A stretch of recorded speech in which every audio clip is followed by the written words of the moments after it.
or maybe it's night where you are. My name is Angela Fobbs, and I'm the chair of the Global Black Caucus.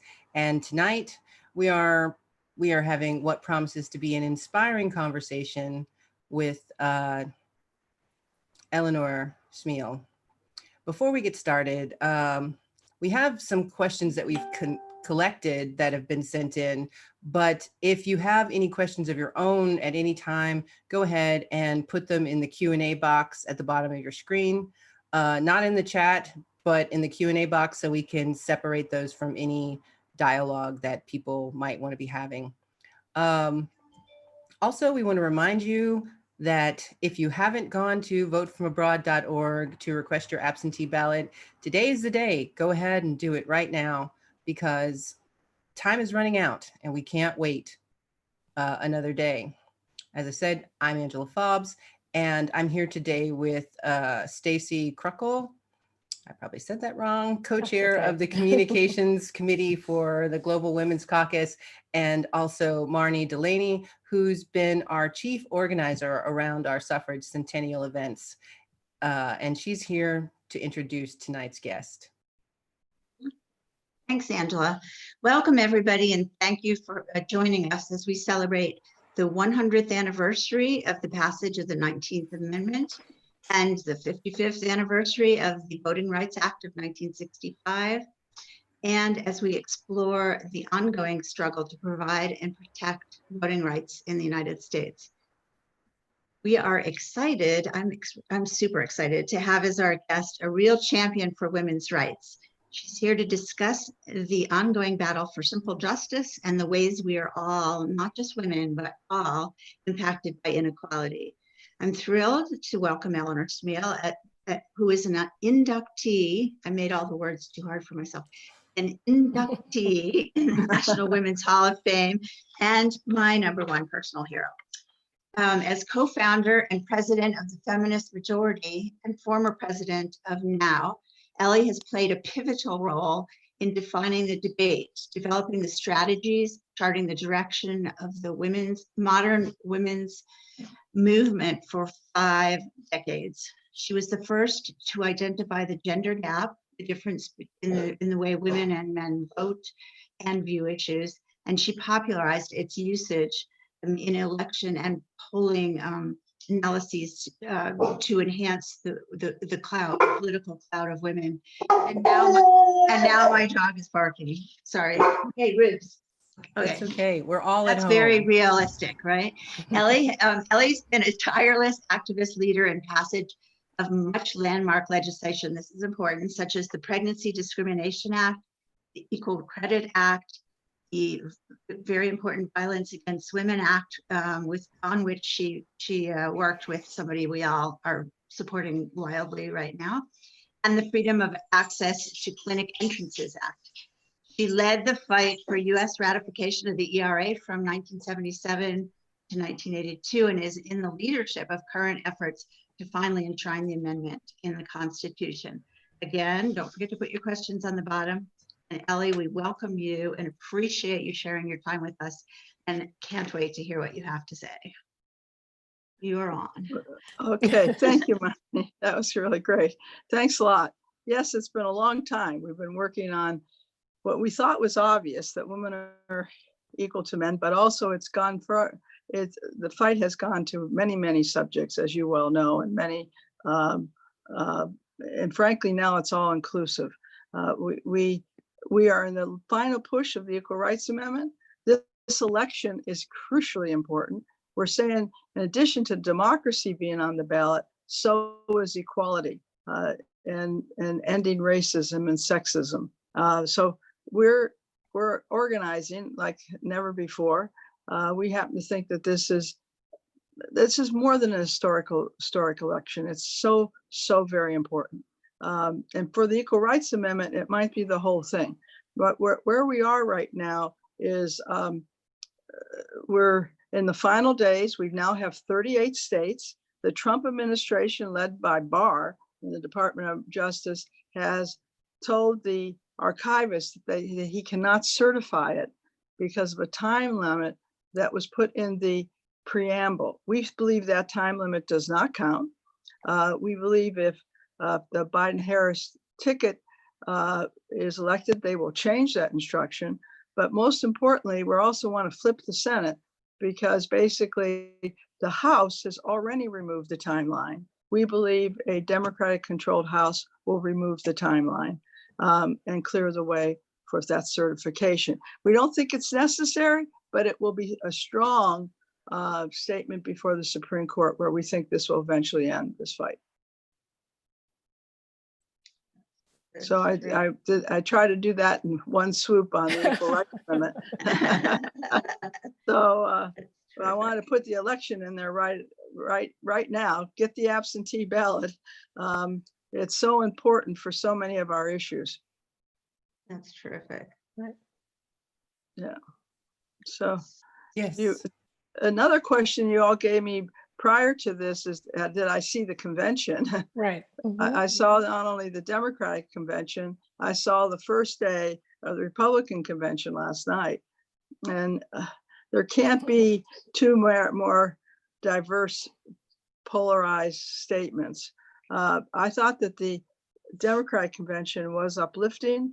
It was encouraging on so many issues, and very strong and very diverse.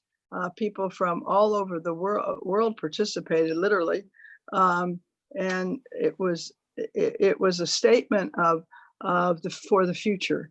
It was very future oriented, in my opinion.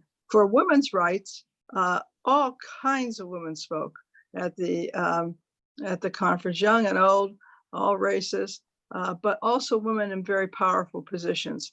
That wasn't so when I started going to Democratic conventions several decades ago.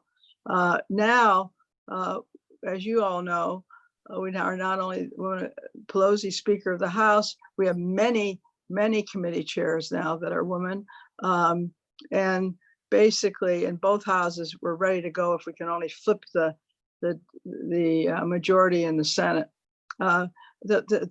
Yesterday, of course, Trump said that it was going to be an uplifting convention. I guess we've learned now you can't quite believe what he says, because it was anything but that.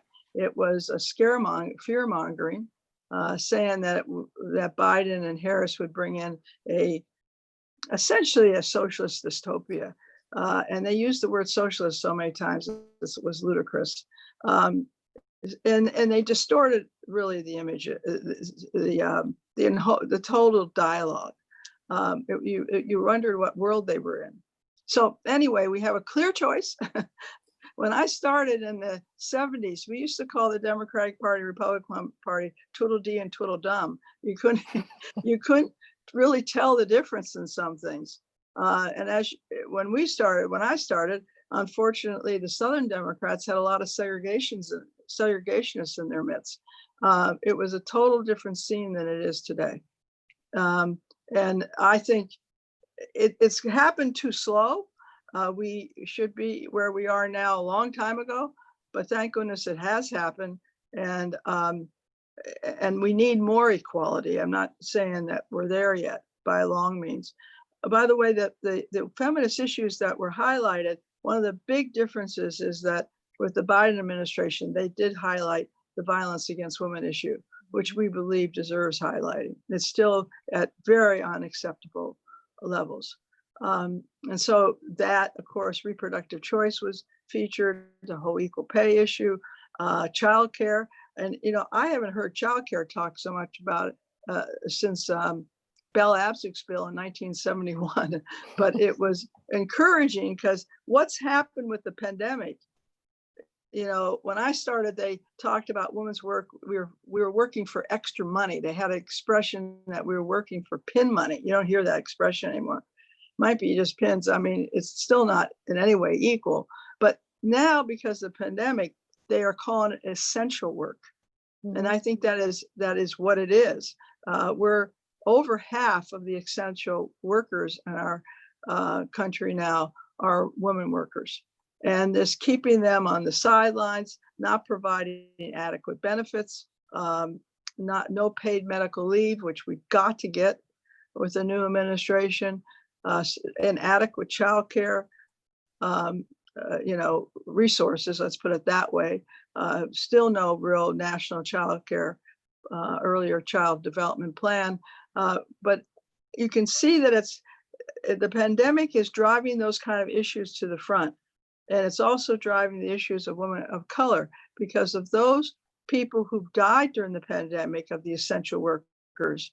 I think it's unfortunately 3/4 are women of color. Mhm. So it is so important that we change the focus and start getting to the very basic problems, and moving forward, dealing with the environment, not denying that we're in climate change, and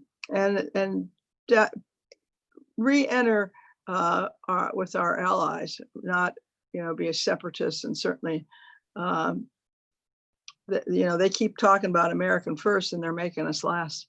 Yeah, yeah. Our position.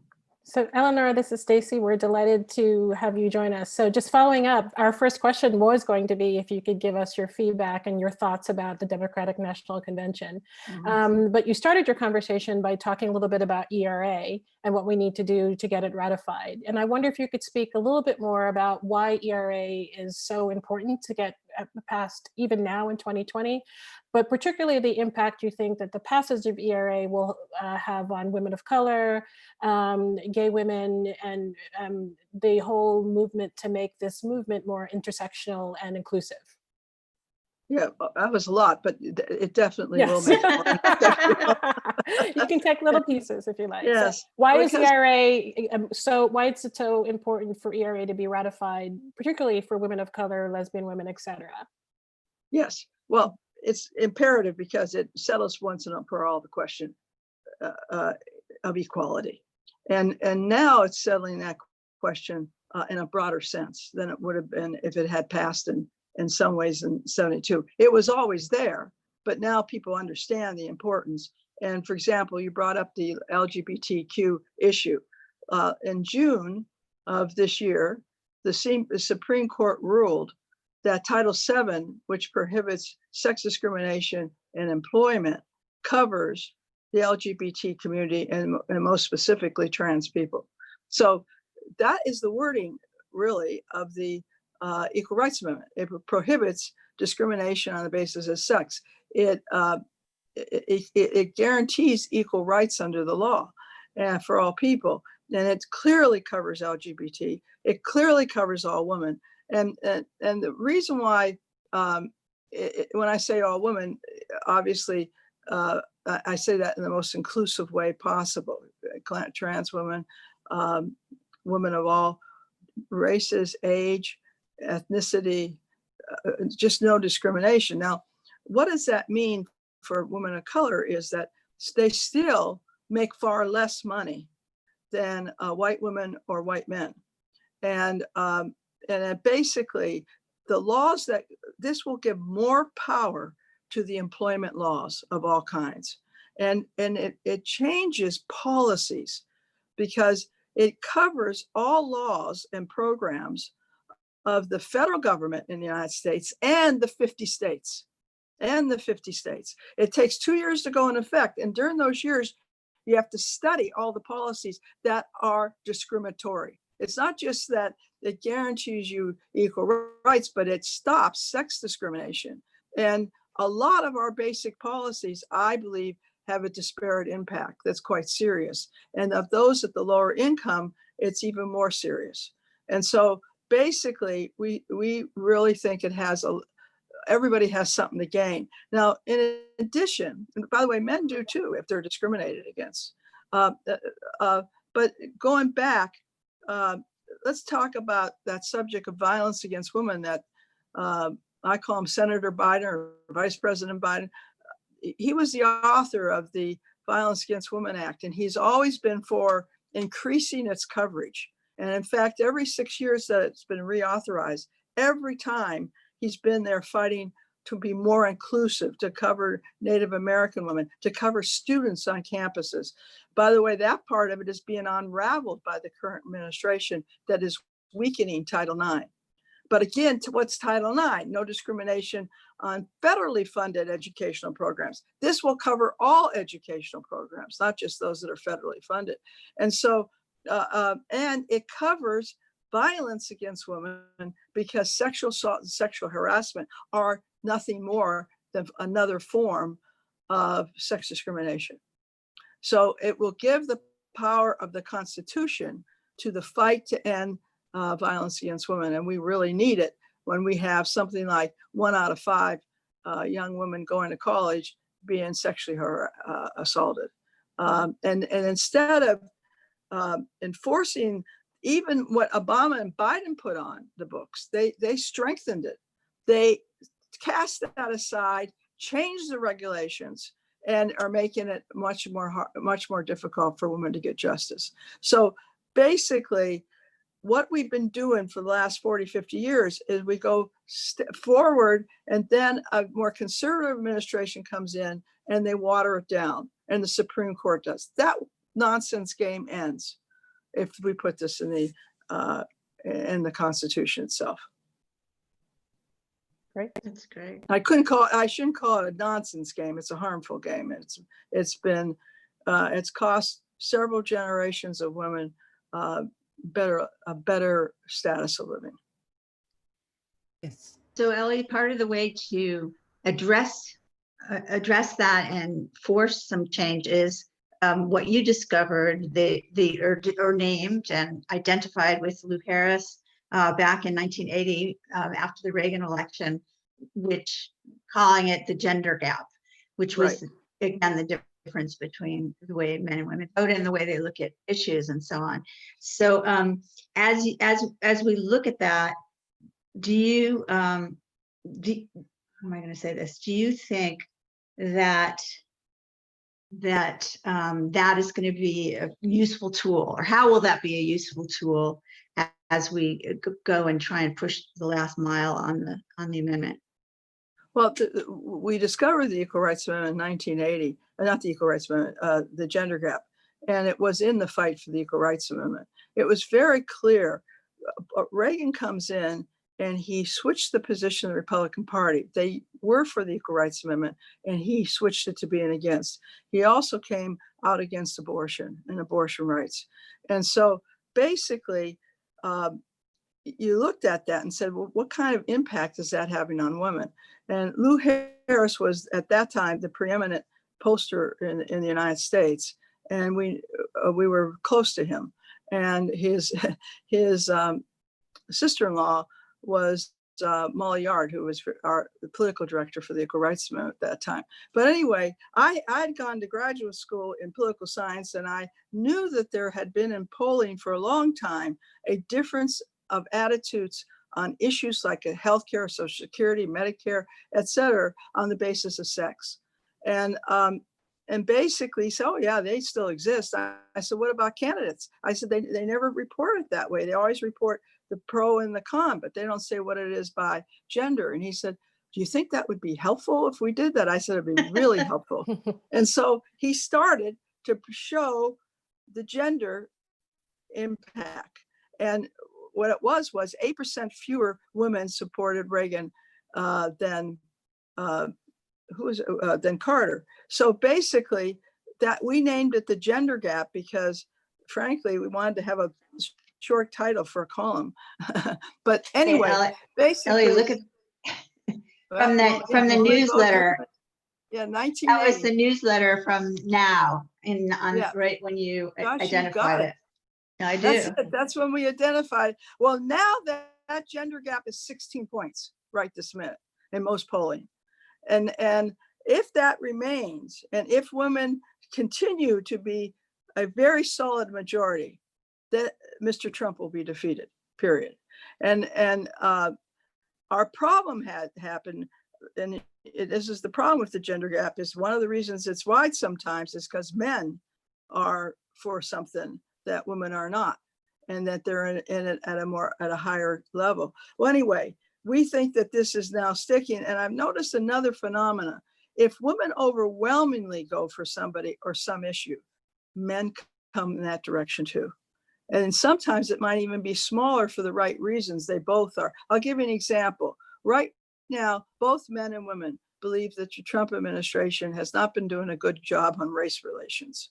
And it's overwhelming. And both men and women have gone in the direction that it's an outrage, a treatment of, for example, police violence, both men and women. If you look at how people view the handling of the virus, the coronavirus or COVID-19, both men and women are critical, but women more so.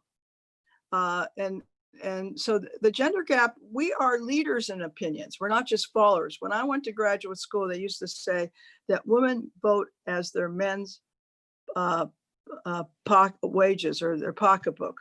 Men didn't carry pocketbooks. They must have been a different saying. But anyway, as their husbands, a lot of money their husbands made, or their jobs. That's not true now. It wasn't true then. We were just made to be insignificant. We were followers. We're not followers. And basically right now, we're about half of the workforce. And of the essential workers, we're more than the majority. So women's voices are finally being heard. And that's what we thought would happen if they kept on coming out against women's issues. Great. So we actually have some questions in the chat box. So maybe we'll take Good. a few of those That's questions. good. We have a few people waiting. So this question, can you help us explain to others, to the press, for example, how Joe Biden has supported women's right to choose and how his position has evolved? Sure. Joe Biden, by the way, has been a strong vote on most issues. As I mentioned, violence against women, I could do others. But on abortion, he had the position of no funding on Medicaid. So in addition, though, he was pro-choice and pro-abortion rights, except obviously, if you don't fund Medicaid, you close the door for poor women. He has changed that position, and he is now for repealing the Hyde Amendment, which is the amendment that permits people not to, the states to, the federal government not to fund abortion. And he's against the Helms Amendment, which also prohibited funding in our foreign policies for abortion, and therefore made it harder in the developing world, and made it harder for Americans, for example, in the military service or foreign service. Anyway, for both of them, he's now for repealing, and he would be cast with 100% vote from the reproductive rights movement. Oh, that's great. Okay. So another question that we have from the chat: why did it take 131 years after the ratification of the Constitution in 1789 for women to get the right to vote in 1920? Same reason why it's taken almost 100 years to get the Equal Rights Amendment: money. One of the things that scholars have revealed is that the vote for, they want to cast these things as a cat fight, a fight between different types of women. And that's not the issue.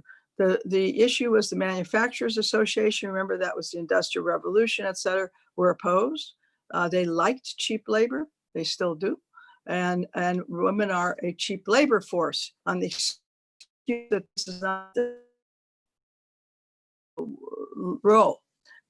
Basically, it was the manufacturers. It was the liquor interests. They were afraid. For example, Susan B. Anthony was very strong in the temperance movement, as were a lot of women, because they thought it led to wife beating and to neglect of family. So the temperance movement was another big obstacle. But basically, it was big money.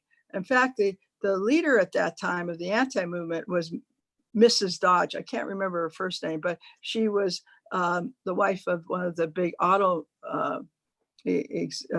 executives, Dodge car, et cetera. Well, right now, who's the fight? Who are we fighting?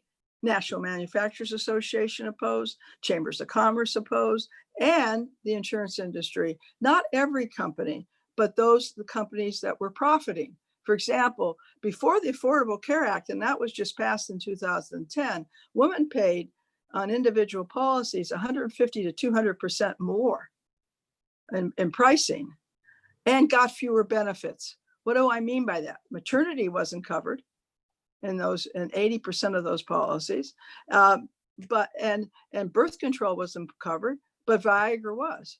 I mean, in other words, if there was a benefit for the male condition, they got the benefit. We got punished for those things related to our sex, and weren't funded. Right now, there is an anti-discrimination clause in the Affordable Care Act. I believe it is one reason that McConnell has led the floor fight 75 times to repeal it, because the biggest single company in Louisville, Kentucky, is a major health insurance company that employs 46,000 people.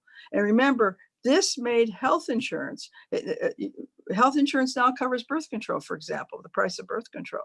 It doesn't discriminate, and they can't make that easy money.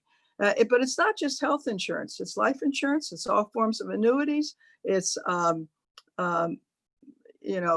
pension plans. I could go on. And basically, those are state regulated health insurance. Now, insurance companies themselves is a state regulated industry. And so therefore, they could not permit different prices on the basis of sex. By the way, there was different pricing on the basis of race. We got rid of that, but we never have gotten rid of the entire discriminatory pricing and benefit system of many insurance policies. Right. So that's another one. I believe the whole fight on discrimination, underlining it, is economic injustice. And if you can take advantage of some crowd and for some excuse, pay them less, unfortunately, too many employers take advantage of that. Yes, for sure. We have another question from the audience. Has voter suppression ever been aimed directly at women? Oh, yes, of course. First place, we weren't allowed to vote until 1920. And then after we get the vote in 1920, it was highly restricted. A lady wasn't supposed to vote. They were supposed to be seen but not heard. But anyway, it wasn't until after World War II, frankly, not until the 60s, that women started to vote in bigger numbers. But there's still suppression on the basis of sex. For example, if you have a married name, or you change from your birth name to your marriage name, right? You have to have your marriage certificate. But as you age, you might not have your marriage certificate, maybe can't even find it anymore after a lot of moves, or your divorce certificate. And so therefore, if your name at birth does not match your name that you're using, or vice versa, you got to pay to find out, get the documents and to change it. But name changing, they take advantage of to deny votes. And remember, when we say there's a gender gap, a lot of people knew that long before we exposed it. And some interests would prefer that fewer female votes are counted. So Ellie, there's another question in the chat I think is relevant to this whole question of the gender gap. So you talked about how, at least at the moment, Biden is polling much, much stronger with women. And then you talked about the power of women, to kind of lead their families in voting. So how does this reconcile with the fact that in 2016, with the Trump election, the majority of white women, at least according to New York Times polling data, supported Trump, which was quite surprising, and people didn't expect it. And what do you think has changed since then? Yeah, well, there's two ways of looking at it. The exit polls have been withdrawn because of a lot of errors. Mm-hmm. And one of the things is that the vote was very close on women. And when a vote is close, the margin of error, it grows. Mm-hmm. Okay, the margin of error in that was probably around 10%, because it was not only they were dividing the population by sex and race. And every time you get a different factor in there, the margin of error increases, especially if the vote's close. So why wasn't it overwhelmingly for her? Mm-hmm. In other words, if it had been stronger, all that wouldn't matter. I think it was a combination of the hostility of males and frankly, I'm not sure it was a fair election. I mean, that's my problem with the whole thing. I mean, we did, we talk about Russian interference. And by the way, we're worried about Russian interference again. But Right. you just wonder what real impact it had. And there's never been a study on that. But I know one thing. She was cheated in that race. And you know that, and we know that. So are we going to be cheated again is the question. The Russian trolls are very active in social media. And we are fighting not only an organized party opposition that has shown that it will suppress the vote or do what it needs to do, but we're also fighting foreign interference big time. And so we cannot forget that. That's why we have to produce an overwhelming majority this time. It can't be close. I think it will be stolen if it's close. So I'm sorry, go ahead. So just to follow Yeah. up, so basically I understand the issue with the polling data, but I guess it's your feeling that in 2016, the data was incorrect, that the majority of white women voted for Trump. I don't know that. I won't go that far. I know Okay. one thing, it was too close. Mhm. And I'm not confident it was a majority opposed, but I am confident that it wasn't large enough. And the Right. hostility was terrible Yes. to her from men. There was an absolute misogyny. There was bias in reporting. He got something like 80% of the coverage. And I'm worried about that now, by the way. Obviously, they're two white males, but I'm worried about the percentage of coverage again. He sneezes and he gets the coverage. He dominates. If in fact he's not getting coverage, he makes something up to get coverage. I mean, okay, he was worried about his niece's book about him, saying he's this dangerous man. And so he releases something that he says is a treatment for COVID and grabs the press on Sunday. I mean, in other words, he's very conscious of staying in the press all during the DNC convention. I think the press has got to start giving equal coverage. It isn't. When you add it up, even the other side, supposedly our side of the press story, gives him so much coverage. And you saw, I don't have the figures off the top of my head, but it was something like 80 to 20 or 90 to 10, the coverage on Hillary. Mm-hmm. And they just grounded day after day after day about her emails as if it was the most important thing in the world. Mm-hmm. Right. But you don't see that. I mean, this guy has had his foundation declared illegal and they had to close it. Right. He has not released his tax returns. He has had almost every person around him being arrested or indicted. I'm exaggerating a little bit, but a lot of arrests and indictments. And he just merrily goes along and then he sneezes and they coverage the sneeze as if it was big news.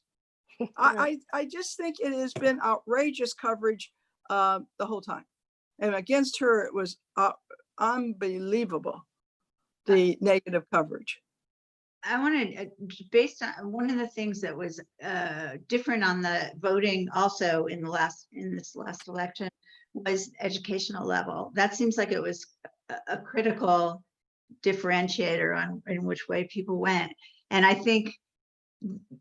guess I could jump to the conclusion that it might be that people fall for things more easily if they're, less educated, that they perhaps are more susceptible to misinformation. So I wonder what your thoughts are on that bit of the election data. He used race and he used false promises of jobs to affect people who are themselves suffering quite a bit.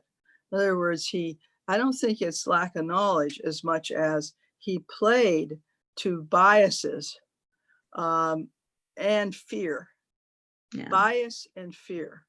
And made all these false promises to my home area. I'm from the Great Lakes area. I was born in Ashtabula, Ohio, was raised in Erie, Pennsylvania. The loss of jobs in these areas has been staggering.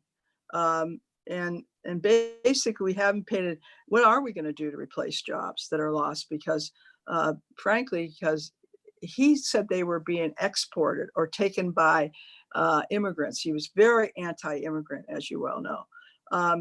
And so he's playing upon fear, and he's playing one crowd off against the other. All demagogues tend to do that. He did it masterfully. And so I personally, I'm very afraid right now. Not afraid isn't the right word. I'm very concerned that he is still playing the race card. He is playing the, and to the negative, using fear against immigrants. Look at the treatment of the immigrants. It's so disgraceful. But that's all to bring out a crowd that does feel threatened, that there's not enough jobs for them, and rightly so, that they feel threatened. So I don't think it's knowledge as much as he used them to vote against themselves, because basically that's what they were doing. They were voting. I mean, when he says, we're going to give you a tax cut, they're going to give you a tax cut. They did it last night. Tax cut, tax cut. The tax cut went to the wealthy. It didn't go to those poor people. In fact, but now he's playing around with, we'll forget the payroll taxes. We're going to forget the payroll taxes. Well, everybody knows the payroll taxes are disproportionately paid by wage earners, right? But what he doesn't say is, I'm not going to have you pay Social Security or Medicare. And he's going to, in my opinion, their goal is to eliminate Social Security and to limit Medicare. A horror for low-income people. And for all people, I mean, but especially low-income people. Yes, it is a horror. People, tax breaks only matter if you have a lot of money. Right. If you tell me if I'm paying, let's say I make $100 and I pay $2 in tax on my pay, and you tell me I'm going to give you a tax break, that extra $2 isn't anything alone.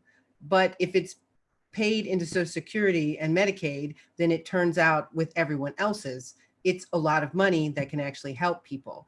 But most people just hear tax break and they just, I don't know, they just think it's something great, but it's not really. Yeah, because in all fairness, most people don't know the difference between the payroll tax and an income tax. But the payroll taxes you're paying into Social Security, and you're paying into Medicare, right? And those taxes are being taken out, and they amount to a lot of money, as you just said. But what would it be like for poor women if they didn't have Social Security? I mean, think about that. It would be true. And what would it be like if we didn't have Medicare? Medicare, we're trying to expand Medicare. We're trying to expand Medicaid. Here we're in a pandemic, and this guy is thinking about, oh, well, let's cut the payroll taxes. What is he talking about? And I think we got to be real clear. He wants to privatize healthcare, right? Get rid of Medicaid and Medicare. They fought the expansion of Medicaid, which is the health insurance plan for the poor. And instead of thinking, how do I expand the Medicare? They want to close it. They want to close Social Security. You've got to be kidding. We should be thinking now, how can you get better benefits under Social Security and Medicare? Not how do I close it? And I think that we have to be right on there. Just say, watch what they're saying. They're trying to fool you. They're not giving you a tax cut. They're worried. They want to take away your Social Security, take away your Medicare, and, in my opinion, continue these outrageous cuts on the very wealthy. Yes, that is true. And the people that really have to worry about it are people that are not close to retirement age. That's right. But have paid in for 20 or 30 years already. People that are in their 50s and 60s. Those are the people, I mean, not that you wouldn't have to worry if you were 20, but you technically, you have time to save for retirement. But if most people, the way they tell you is that retirement is like a three-legged stool, like your savings, your pension, which doesn't exist anymore, and Social Security. And if you take one stool, one leg is already gone, and that's pensions.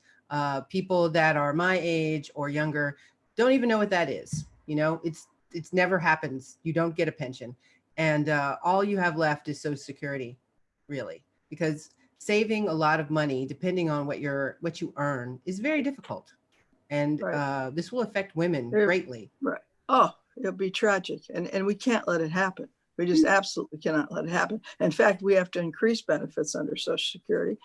We have to raise the cap, meaning that they only pay, I think it's 129,000 or thereabouts, our payroll taxes. We have to raise that to at least 250,000, some number that increases the amount of money going into the Social Security fund, not decreases. And by the way, Social Security was never going broke. They're trying to make it go broke because they want to privatize that. Anything that special interest can find a way to make money off, that's what they want. Like the post office. Yes. Yeah, well, they're claiming that the post office should make a profit. It was supposed to be a public service. And but look at what he's doing. They're taking the mailboxes out. They've already done it. They're taking the sorting machines. They're saying, what are they doing? They're trying to make UPS and Federal Express be the way. I mean, the whole idea of the post office was that you would be serviced anywhere you lived. I mean, the whole thing, I can't get over that he's getting away with this. And by the way, the only reason they're in financial trouble is that they had passed a clause saying they had to pay for their retirement plan ahead of time. Who does that? Nobody. But that was just a trick to make it, to sell the line, the government is inefficient and this should close. Yes, that is true. And with that, I just have to give a little PSA that Americans abroad can request their absentee ballot for the November elections at votefromabroad.org. Please go there and ask for your ballot to be delivered by email. It's very important that everyone vote. And if you can send your ballot back by email or fax, then please do so. There are some states that you can only return it by postal mail. So please make a plan of how you're going to get it there. Are you going to, use FedEx? Are you going to use a diplomatic pouch? It depends on the mail in your country, how it's running, but please make a plan of how you're going to do it and turn your ballot around almost as soon as you get it, because it could take months for it to get back there. Ballots come out on September 19th. And the reason that it's taking so long for the mail to get delivered is 100% because of Trump and his postal chief, what is his name? Joyless, something like that. Yeah. Yes. So Ellie, you talked a little bit about, we were talking about women, and especially poor women, but trying to retire. And one of the things that has been happening in business is the elimination of benefits and making people work freelance, basically. It's called gig work. Gig, and have gig work. And the other thing is that there is the wage gap, obviously, still, and it varies basically by all sorts of segments. But how do we address those things? How are those things being addressed? Well, first place, I think we should say that we shouldn't use the word wage gap. We should change the whole concept to income gap. And pay by the hour is not how you get some security in this world. So what's the income gap? If you measure what people were getting paid in actual salaries or wages and include pension plans, some people do have pension plans, especially at your higher income levels, insurance coverage. In other words, all the benefits, compensations that are not called wages, but for example, bonuses. Bonus is a big deal for the higher income, or commissions on sales. That's a big deal too. So if you took it all in, then that gap is wider. And we as a movement should be demanding income disparity, that the income disparity on the basis of gender being closed. By the way, Obama and Biden in their closing days said that they wanted the government to report income. To report income figures by industry and by corporation. And in fact, Obama issued a executive order that the EEO-1 rules, the Equal Employment Opportunity rules, do capture that information. Let's start printing it so people will know what the race gap is and the gender gap is. It was for race and gender. And I believe the first thing they should do when they get in there is reinstitute it. And we got to get people to think not of a pay gap or wage gap, but a whole salary wealth gap or income gap is what I like to call it. And then people would get really mad because those essential workers we were talking about not only get less per hour, they don't have a benefit package that meets the top administrators in those hospitals at all. They're risking their lives every day, but they don't get part of that. They're not getting a package. I mean, the average minimum wage worker or lower income worker has not one day of paid sick leave. I think that's inhuman myself. And I think it also spreads diseases if you don't have any paid sick days. That alone should make you crazy. So we need paid family medical leave, and that should be passed as quickly as we can do it in a new Congress. I have a question from the audience. What do you feel is the cause of the cycle of progress on equality, such as the 2008 election, only to reverse in 2016? Well, what happened in the middle of there was 2010, which was the year the Affordable Care Act passed. And the opposition used a lot of fear tactics, saying that you're going to lose your health insurance, et cetera. Before people realized that the Affordable Care Act was a good thing, it definitely cost us the election of 2010. And we went into a minority into Congress. So basically, every time we get a major gain, I think that we have to put a huge effort into the sell of it. In other words, the Affordable Care Act passed by a very narrow margin. People forget that. The Republicans voted against it. But we didn't have a chance to sell it before the fear mongering started. And so basically, I think, for example, if the Equal Rights Amendment passes, we got to have a campaign to tell people what it's about before it's lied about and blamed for things that has nothing to do with it. And we have to constantly be describing, selling, I don't care, promoting what the word is, but what the facts are. You know, we can't go from one issue to another thinking, oh, that job's done. That job's never done, especially if it is not, if you don't educate about it. You know, we blame people for not knowing, but we have to also take some responsibility. The reason they don't know is we're not selling it. We're not staying with it long enough. So anyway, I now the Affordable Care Act is very popular, but there's those years that it was not. I also think that 2016 had a lot of other, a lot of other firsts. I mean, we sort of are not really dealing with the problem of discrimination itself. In other words, the bias on the basis of sex, race, homophobia, et cetera. We have got to do a better sell constantly on these issues because they're used to against us. For example, on immigration, I'll just use that right this minute. The reason he can talk about building that damn wall is that when industry left the North, or when it left parts of our country,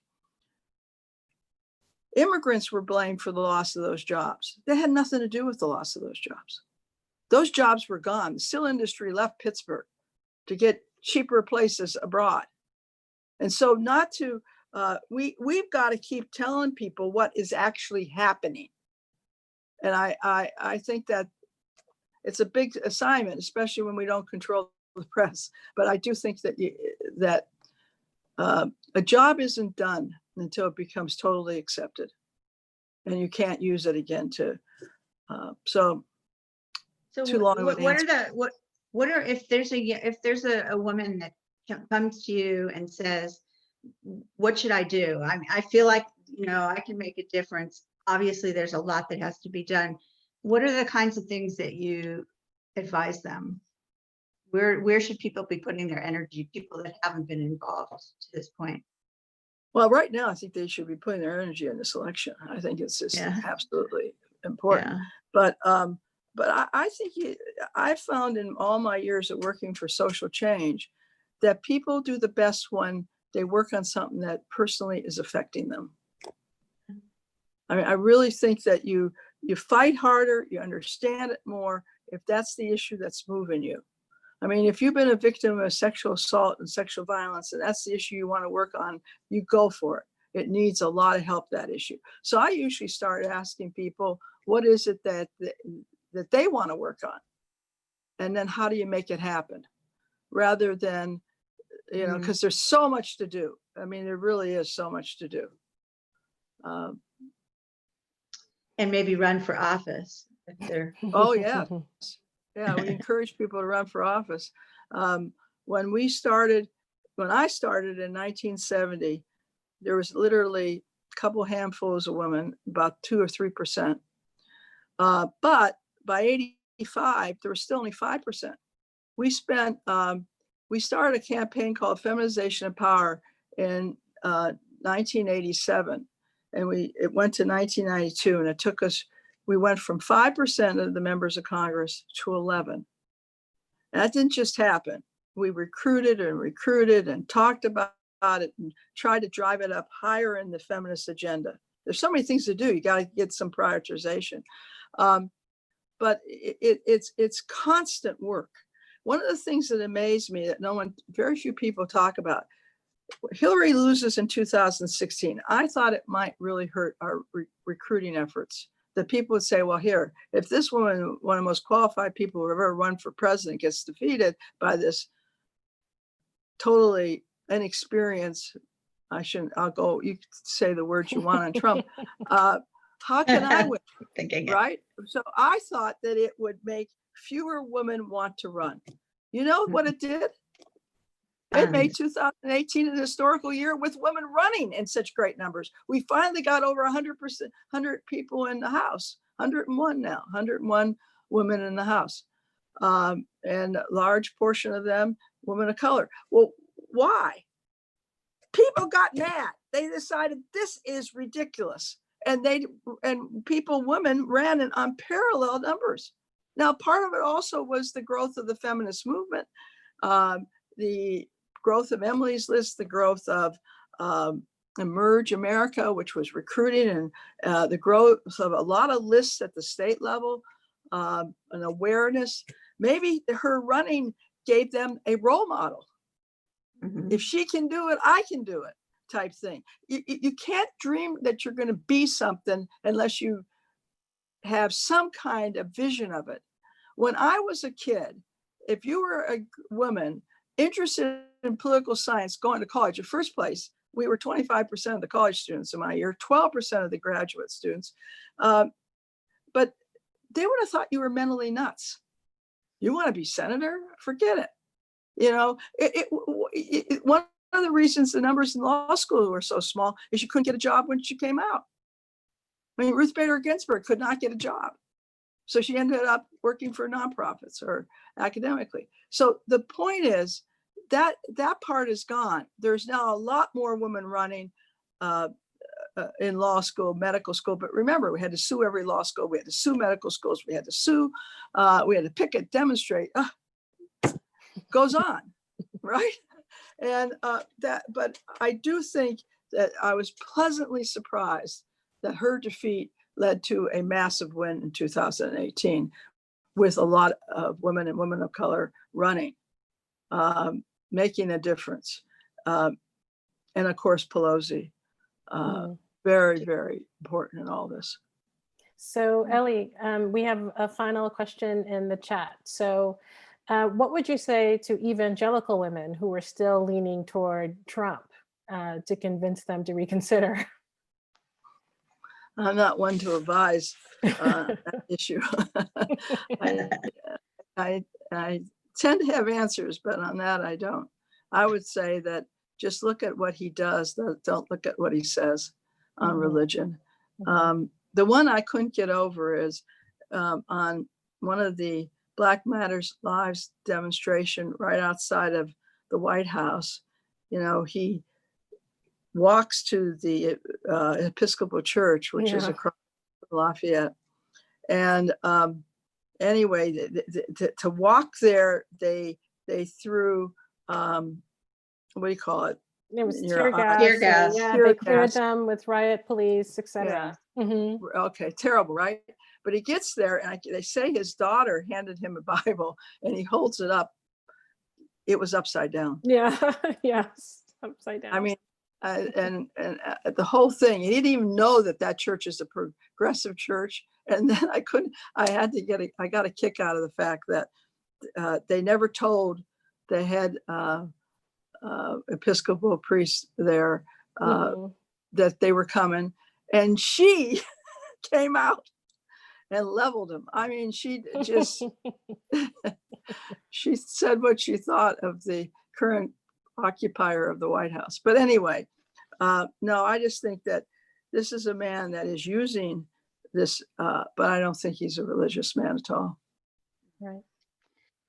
So Ellie, one last question from us then is, what we'd love to hear you explain what drove you to dedicate so much of, 50 years of your life to these efforts on behalf of women, all women. And were there days that you just thought, I can't do this anymore, it's just hopeless? Or what got you back from that, if in fact that ever happened? I can't imagine. I don't know. When you're cause oriented like I am, I'll admit that. I started actually as an undergraduate at Duke on civil rights issues, because that was the great 60s. But when I learned very early that you had to be something that you could do something about. In other words, that I saw the discrimination against women. I'm a woman, and basically I felt I could be more effective. But as far as what keeps you going, I think the need. Why do you keep staying in? God knows, I don't know. I quit every other day in my brain. I'm exaggerating, but it's hard. This kind of change work is hard, and it's frustrating and outrageous that you have to spend this much time fighting for what I call the obvious. Of course, we're equal. Of course, we shouldn't be cheated.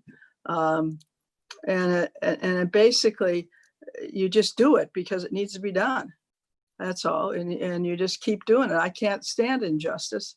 So you just keep fighting it. It's both a curse and a joy. But I really feel that the young people who are wanting to try different things, go for it.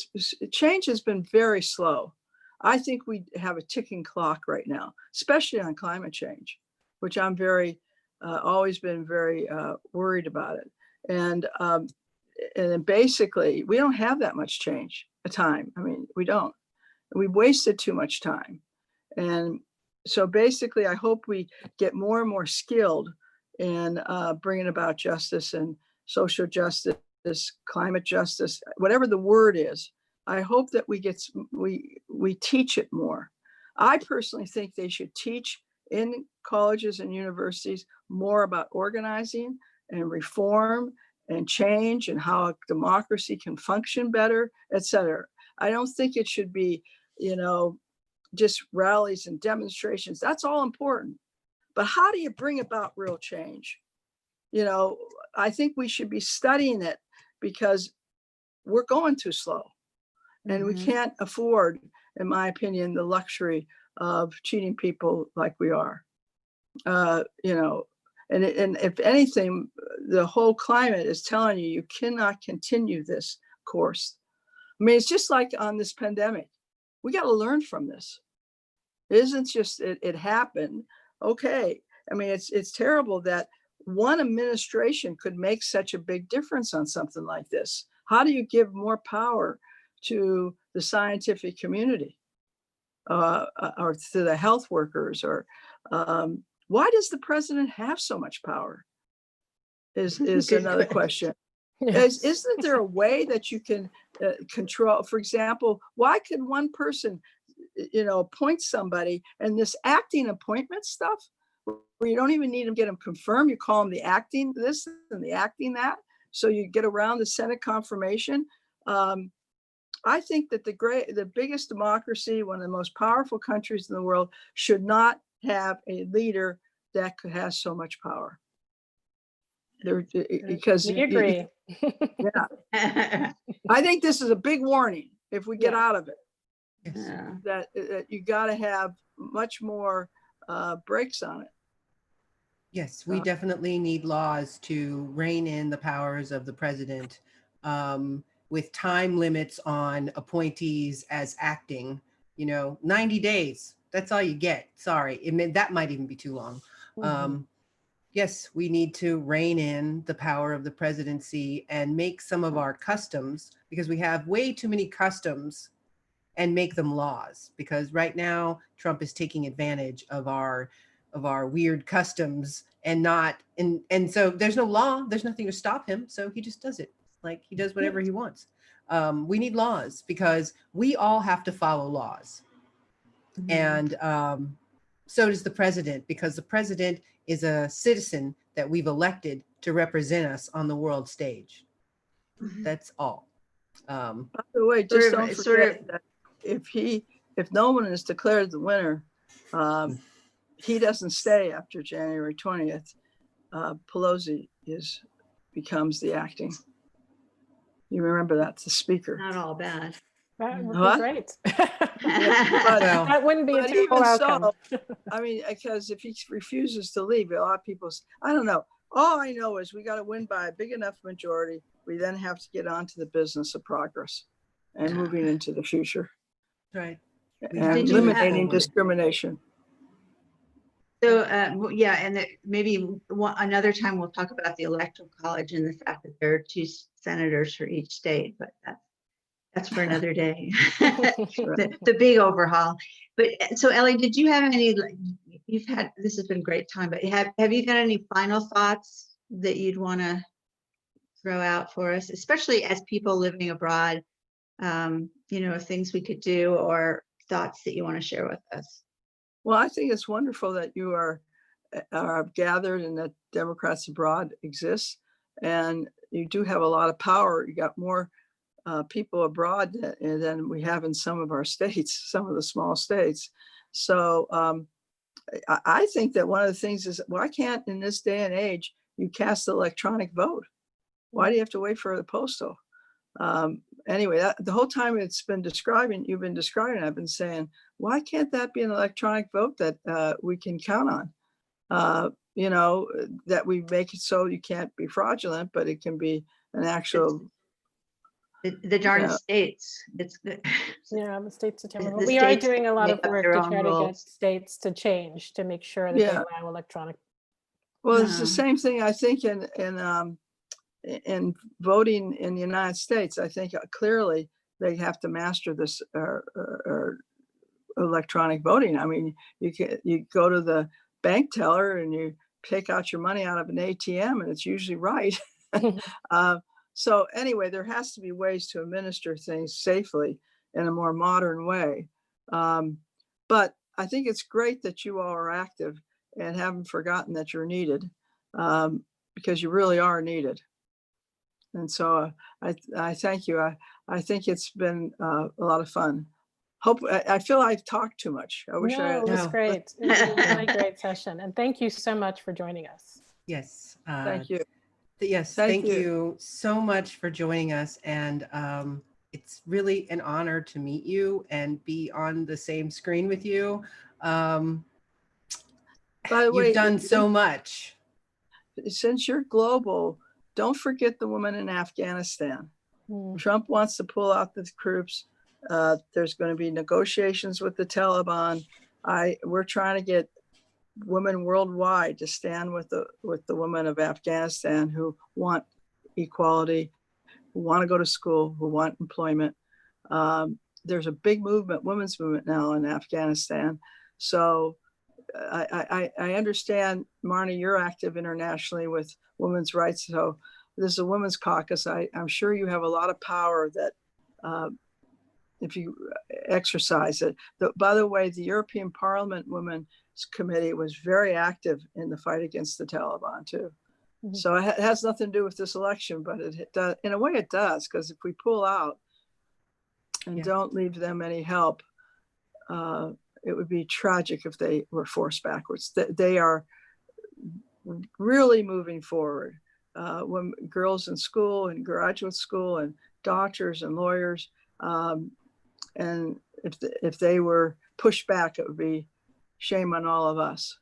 But they need our help right now. So, but they're fighting. I mean, they're demanding that they're at the table of any peace negotiations, and that women's rights are not traded away. Good, good.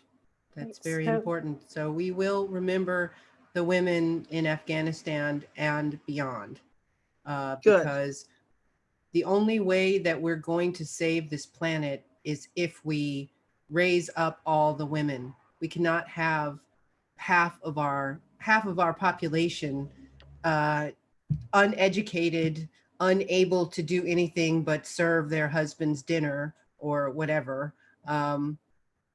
It's antithetical to progress to let other women suffer in other countries. Or in our own. Or yes, or in our own. Exactly. Or in our own. That's right. We have to fight for all, even the people that are not, who don't necessarily think they need rights as a woman, because there's plenty of people that have been somehow tricked into believing that they don't need the same rights as a man.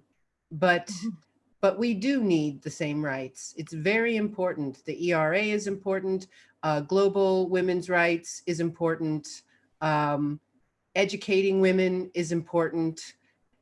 We are more than 50% of the Earth's population, and we deserve our human rights, just Exactly. like any man. And our children deserve it, to the point that, women are now, income is essential for the progress of their families. But even if they didn't have children, it's essential. We should not be cheated. And basically, I feel that if we had a larger voice, violence would go down. I really feel that respect would go up, and that it would lead to more peace. I don't want to be corny, but I do feel that it would lead to more peace. Yes. Because in a masculine stereotype, there is too much permission for violence. And I'm not saying all men are violent, believe me, they aren't. But I'm just saying that both women, men, non-binary people, LGBTQ, people of all races and religions benefit if no one is exploited and taken advantage of. And I think that women, we have to come into our own. We too much is on violence. We call it war when it's nations. We call it domestic violence when it's in the house now. None of it is excusable. And so so it all intertwines. And just remember, if we're going to have a successful economy, it cannot be based upon exploitation. Right. Yes, Good. that is true. Women can't possibly do any worse than men, primarily because women have control of their emotions, and men have lots of emotions that they only exhibit as anger. That's their acceptable outlet, is anger. And we have this is just my opinion, that we have to have control of our emotions because of the stereotypes that have been put forth, and that even before we became more emancipated, that women were expected to control themselves and behave, and men are just like, anything happens and they're just like, ah, like just freaking out. It's not all men at all, but a lot of them don't know any other emotions but anger when something happens. So yeah, we have to, everybody do something. 3 years ago, it's 3.5, yes, 3.5 years ago, I didn't even belong to Democrats Abroad. And I was doing things, but it was just more like, oh, I donate to this and I donate to that. I wasn't actually taking an active part in all these things. And you can do it too. I don't have any special qualities. I have the ability to read, to write, to speak, to march, to help people. And those are qualities that everybody has. And you can help too. If you go to democratsabroad.org/volunteer, you can find volunteer positions. And if there's nothing there that suits you, just send an email. And and if you have an idea, someone will say, yes, that sounds great. Yes. Come on and join Sounds us. familiar. That's wonderful. Yes. Yes. So That's good. Eleanor, thank you so much for joining us. We were just delighted with the conversation. We're delighted to have you again as a guest. Thank you. And thank you again to all the guests who are watching, who have joined us. And a reminder, as Angela has said several times, please go to votefromabroad.org to request your ballot, to make sure you're registered. All it takes is 2 minutes. It's so vital that you do so in this election. And a few minutes ago, I put in a link to our voter assistance. We do have voter assistance if you have questions about how to vote. So please go, feel free to ask them any questions.